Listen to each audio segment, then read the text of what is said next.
My name is Kimberly. I'm standing in the private dining hall of Pinewood Retreat, a luxury resort hidden in the Colorado Rockies. My mother-in-law, Margaret, waves me over to ask for more dressing, again, as if I'm the staff.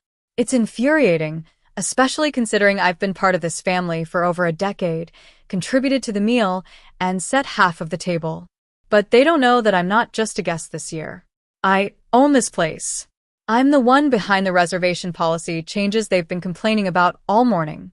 I'm the reason they didn't get their usual suite upgrades, and the legacy guest discount for the Thompson family and their extended relatives is gone. They'll find out tonight. Looking back, it all started when I married Ryan Thompson. From the very beginning, I knew my place in the Thompson family. It wasn't because anyone said it directly, but the signs were everywhere. When they asked about my job, they'd nod politely and change the subject before I could finish. They assumed I'd clean up after dinner while Ryan's brothers talked business and the women discussed their beach house renovations. Margaret once introduced me to her golf friends as Ryan's wife. She does something with buildings, I think. And then laughed as if it was a joke. In reality, I'm a lead consultant for large-scale infrastructure projects, focusing on urban development, transportation systems, and environmental conservation. But to them, it was just some vague construction-related thing. At family retreats, held every summer at this resort, Margaret planned everything down to the last detail. She always booked the mountain view cabins first, got early check-in without asking, and made sure everyone knew she was on good terms with the former owner. I'd walk into the dining room with a plate of appetizers, and someone would say, "Thanks, dear. Can you get the utensils, too?" I was always the quiet, practical wife, the one who wore comfortable shoes and brought useful gifts. I tried so hard in the beginning. I hosted Christmas dinners, bought personalized gifts for every family member, and remembered all the birthdays. But nothing changed. I was still the one who showed up early, left late, and was never mentioned in the family newsletters. Ryan never stood up for me.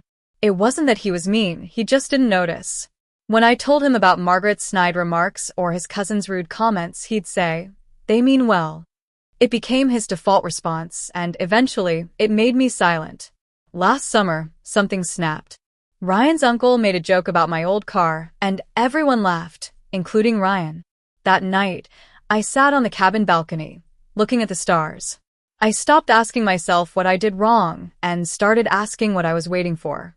The next morning, I called an old colleague, Lisa, who is now a real estate acquisitions analyst managing a private hospitality fund. I told her I wanted to buy a resort. She was surprised but not shocked. "Of course you do. You always aim high," she said. Within a week, we started looking at listings. I didn't tell Ryan because there was nothing official yet.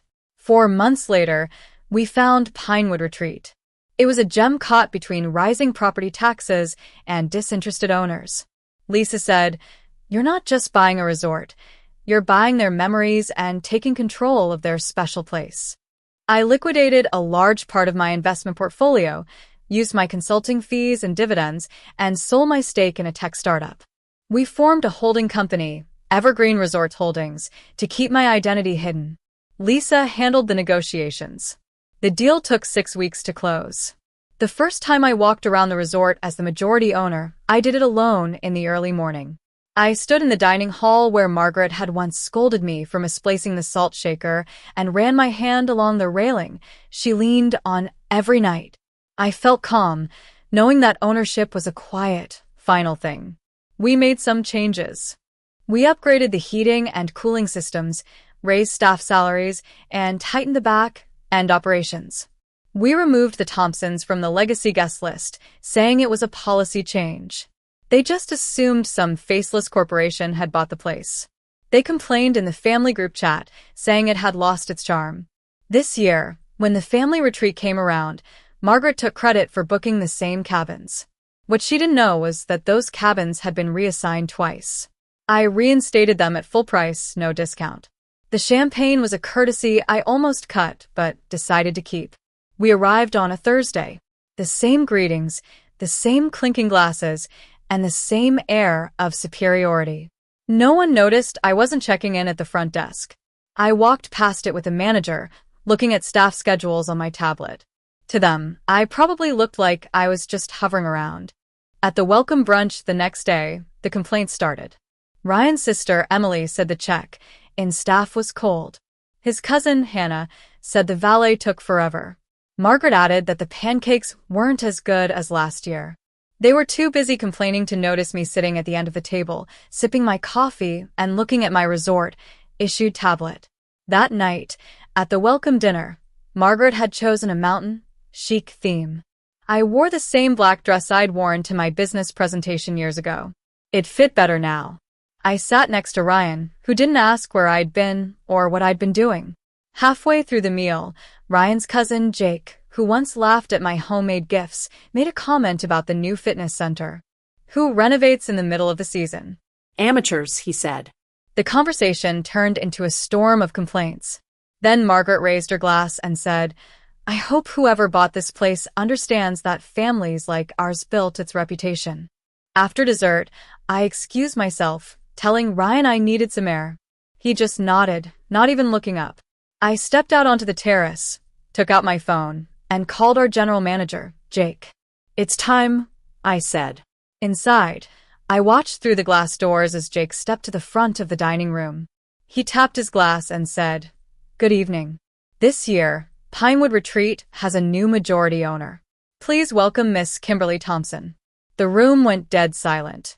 Emily froze with her glass in hand. Jake stared at me like he couldn't believe what he was seeing. Hannah mouthed something, but no sound came out. Margaret's glass was still in the air, as if time had stopped. Ryan looked like he'd been hit by a truck. I walked slowly to the head of the table. Jake handed me the mic. I looked around the room and said, Thank you all for your support over the years. This resort has always been a place of tradition, but now it's a place of change. You're all welcome here, just like everyone else. There will be no more special treatment. Our policies will apply to everyone equally. I handed the mic back and walked out. There was no applause, no protests, just silence. I made it to the hallway and exhaled. It wasn't relief or victory, it was release.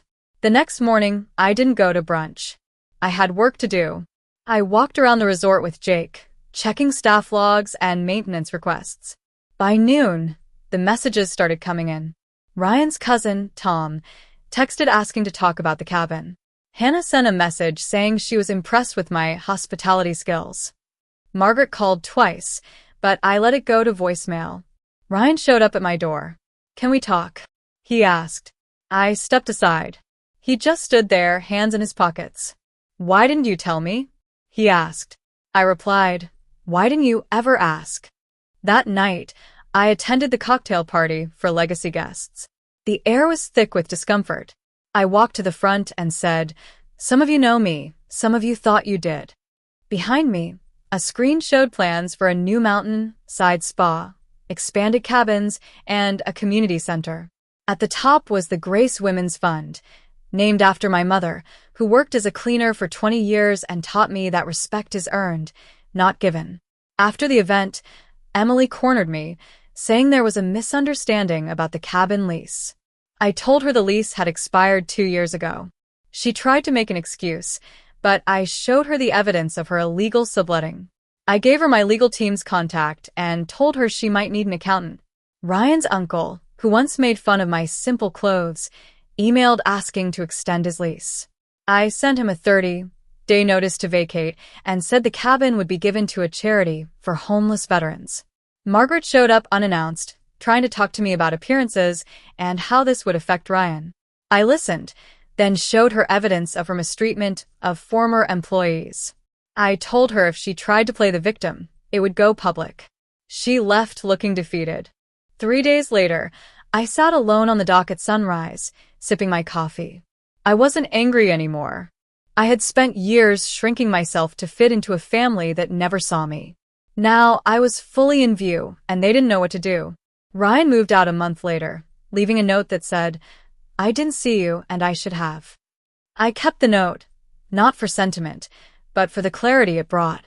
Because sometimes closure comes with power, quiet and irrevocable power. And now, I own the place they once thought was theirs.